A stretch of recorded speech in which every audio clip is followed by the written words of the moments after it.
나이가 들면 귀가 잘 들리지 않아서 문제가 되는 경우가 적잖은데요. 자연스러운 노화이긴 해도 겪는 당사자와 가족들은 상상 이상으로 불편하다고요. 네, 난청으로 우울증이나 치매를 겪는 경우도 많습니다. 치료가 어렵기 때문에 미리미리 예방하고 관리해 주는 게 중요한데요. 네. 모은희 기자 나와 있습니다.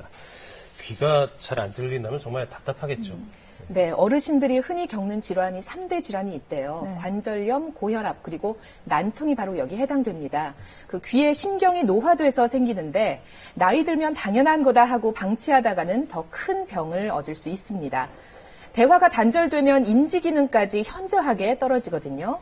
특히 어르신 본인은 자각하기가 어렵기 때문에 가족들의 관심이 꼭 필요합니다. 오늘 건강충전에서는 노인성 난청 진단법과 예방법을 알려드립니다. 고령사회, 귀가 잘 들리지 않는다는 어르신들이 점점 늘고 있습니다. 말이랑 잘 안 들린다나 조그맣게 얘기 잘 못 알아들어. 자꾸 대묻고. 연속곡 볼 때도 볼륨을 키워야 되고. 70세 이상 노인 10명 중 7명이 노인성 난청인데요. 대부분 그 증상을 당연히 여기고 방치하는 경우가 많습니다. 이 어르신도 뒤늦게 찾은 병원에서 노인성 난청 진단을 받게 됐는데요. 언니하고 전화하면은 공공장소에서 소리 질러야 돼. 병원에 한번 가봐. 그러면서 그래서 검사라도 해봐야지. 그러니까 늙었으니까 그렇지. 그냥 그러고 있었는데 이거 한번 해봐야 되겠다. 노인성 난청은 달팽이관과 청신경이 노화돼서 발생합니다. 특히 소음에 많이 노출될 경우 청력이 빨리 쇠퇴하니까 주의해야 합니다. 최근 들어서 이어폰을 끼고 계시는 분들도 많아지고 또한 소음 환경에서 작업하는 분들도 많기 때문에 낮은 연령대에서 소음성 난청이 생기는 분들이 많아지고 있고 소음성 난청이 있는 분들은 노인성 난청이 훨씬 더 빨리 오게 되고요. 소음성 난청에 의한 노인성 난청이 오시는 분들이 많아지고 있는 현실입니다. 노인성 난청이 생기면 원활한 대화를 하기가 어렵죠. 환자뿐만 아니라 주변 사람들까지 힘들게 할 수 있습니다. 뭐라고? 그러면서 2번, 3번 물어봐야 되고, 그러니까 애들도 짜증내고, 그러면 이제 소리 질러야 되고, 상대한테 또 맨날 말소리 좀 높여달라고 얘기하기도 좀 창피하잖아요. 문제는 난청 때문에 대화가 줄어들면 대인 기피증이나 심각한 우울증으로 발전하기도 하고요. 심지어 치매 위험까지 높아진다고 합니다. 가벼운 경우엔 2배에서 고도 난청일 때는 무려 5배까지 치매 위험이 늘어나는데요. 노인성 난청은 청각 자극이 뇌로 들어가는 그 자극이 줄어들게 됩니다. 따라서 뇌에 대한 자극이 줄어드는 치매와도 연관이 있을 수가 있고요. 최근 들어서 이 소음성 난청과 노인성 난청에 의해서 치매가 나타나는 경우도 연령대가 낮아지고 있습니다. 귀를 통해 들어오는 정보의 양이 확 줄기 때문에 치매가 촉진되는 거죠.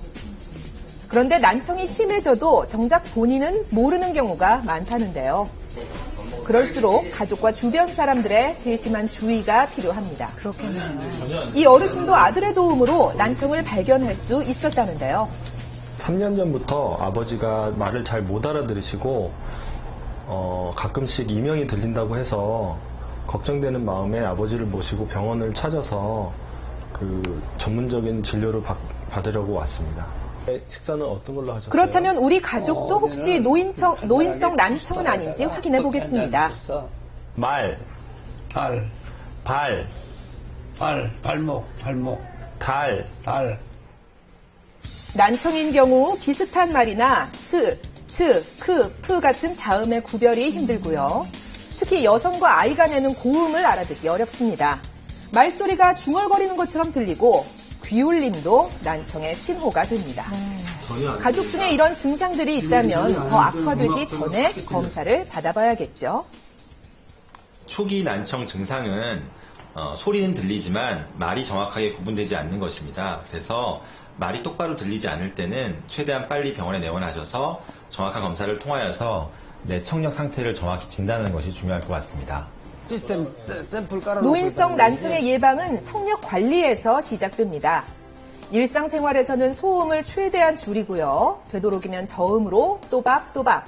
대화 거리는 70cm에서 1m 정도가 적당하다네요. 이렇게 근접했을 때 자동으로 진동이 심하고 소음이 좀 심한 데는 가급적이면 좀 피해주고 충분한 수면을 취하는 게 좋을 것 같고 피로를 좀 느끼지 않게끔 건강관리를 하고 있습니다.